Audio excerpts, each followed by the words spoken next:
Pemirsa, Tahun Baru Imlek biasanya menjadi momentum bagi masyarakat Tionghoa dalam memulai sesuatu, termasuk bisnis dan investasi.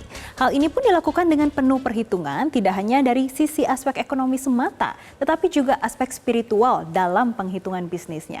Apa saja sih hal-hal yang perlu diperhatikan dalam memulai bisnis di tahun ini dan apa saja peruntungannya? Kami akan membahasnya langsung bersama pakar Feng Shui, Xiang Yi Hong. Selamat pagi pakar Feng Shui Master Hong Xiang Yi ya. Iya, betul. Oke, Master. Kalau kita lihat ya biasanya memasuki tahun baru banyak yang menginginkan peruntungan lebih baik, terutama dalam hal finansial nih. Kira-kira untuk gambaran bisnis Ya, di tahun naga kayu seperti apa sih, Master?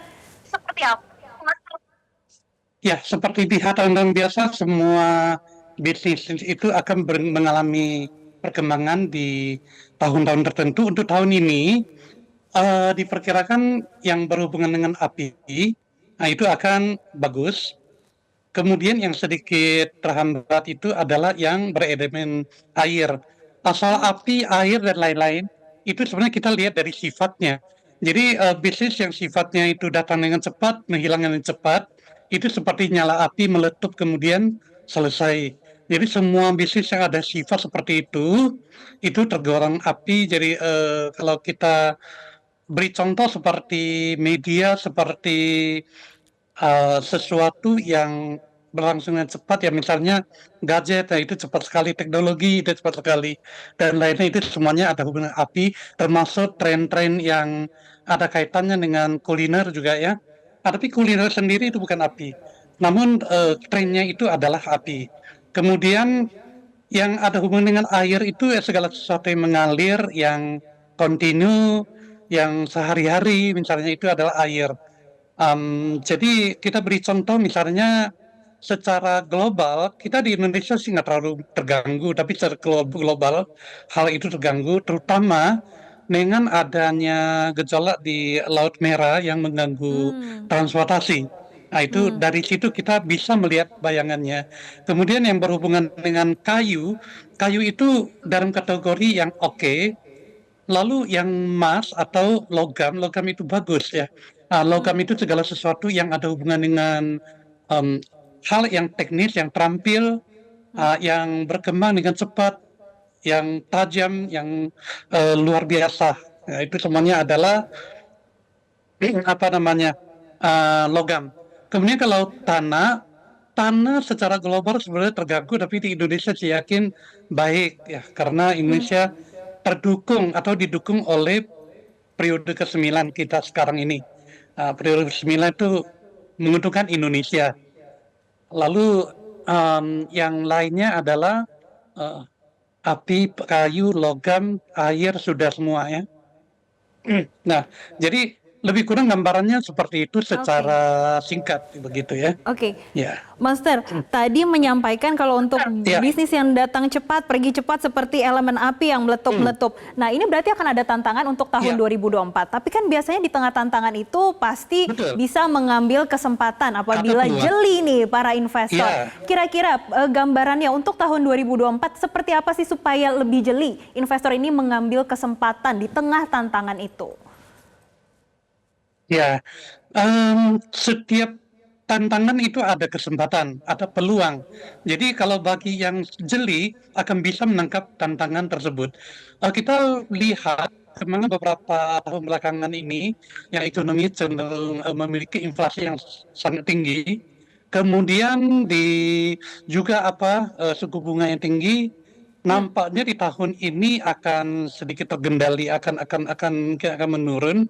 Di situ lahir peluang-peluang uh, dengan adanya perubahan-perubahan seperti ini. Jadi sepanjang gejolak dunia tidak terlalu besar, peluang tetap ada dan Hmm. merata. Bahkan di gejolak dunia yang besar pun peluang itu ada, cuma hanya orang yang sudah terbiasa, sudah ahli yang bisa menangkapnya dengan baik. Semoga Hmm. semuanya bisa sedikit lebih hati-hati sehingga bisa Oh. menangkap peluang-peluang seperti itu. Jadi Oke. seperti itu ya. Kuncinya tetap hati-hati ya dalam berinvestasi ataupun memulai bisnis untuk di tahun naga kayu ini. Tapi Master, kita juga melihat ya tidak bisa menutup apa yang terjadi di dalam keadaan domestik nih Master. Kira-kira untuk perkembangan Benar. perekonomian di domestik ini, terutama untuk paruh satu dulu deh Master, akan seperti apa? Apakah akan moderat atau mungkin ada gejolak ya?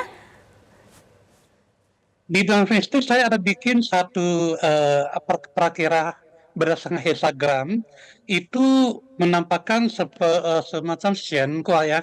Xian itu adalah semacam perkawinan. Jadi ada semacam suasana yang gembira yang sedang sangat-sangat antusias tentang suatu keadaan atau suatu kemenangan.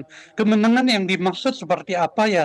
Kita kesampingkan. Yang jelas itu adalah suatu hal yang gembira, yang barangkali harapan masyarakat itu terpenuhi, dan dari situ karena antusiasme maka konsumsi akan baik. Lalu saya harapkan semuanya bisa mengendalikan over antusiasnya sehingga bisa apa namanya sektor-sektor yang lain juga bisa ikut maju seperti sektor konsumsi. Jadi ya Hmm, lebih kurang begitu. Itu paruh-paruh awal tuh bagus seperti itu. Yang untuk penting kita bisa mengendalikan situasi yang apa namanya yang heboh tersebut. Berarti untuk Lebih kurang semester begitu. 1 tahun 2024, menurut Master sebagai pakar Feng Shui, untuk sektor konsumsi Ya, memiliki potensi cuan yang cukup besar, begitu Master? ya konsumsi pasti begitu ya.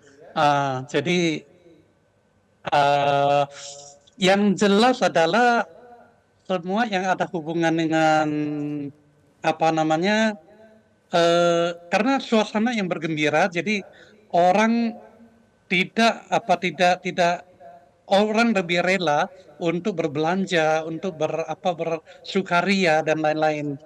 Jadi Oh, konsumsi itu harusnya tuh akan oke. menjadi pemenang Sektor di sektor pertama ini. konsumsi yang akan mendapatkan cuan untuk paruh pertama tahun 2024 di tahun naga kayu ini.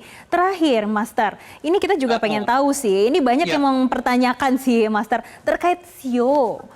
Untuk di tahun naga kayu ini bagaimana peruntungannya? Siapa sih yang paling cuan untuk di tahun naga kayu ini? Baik, Cino itu sebetulnya adalah sangat global. Itu suatu permainan yang dimunculkan setiap tahunnya. Karena itu kita nggak bisa mengambil Cino itu sebagai patokan. Karena masing-masing orang memiliki tanggal lahirnya masing-masing, meliputi tanggal, kemudian tahun, bulan, dan jam lahirnya masing-masing. Jadi sangat personal. Ya kita hanya mengambil Cino itu sebagai semacam permainan supaya terisi harapan-harapan kita sementara kita belum tahu nasib kita seperti apa. Jadi kalau misalnya itu yang kita jadikan patokan, biasanya orang akan mengkaitkan dengan interaksi elemen yang misalnya ada ada penggabungan, ada penolakan dan lain-lain. Baik. Jadi kalau yang jelas itu naga itu ada sahabatnya adalah si tikus sama si apa namanya si monyet ya. Tapi menurut saya itu saya kira si macan juga baik. Macan, kelinci, ya, kemudian yang lain-lainnya itu oke-oke.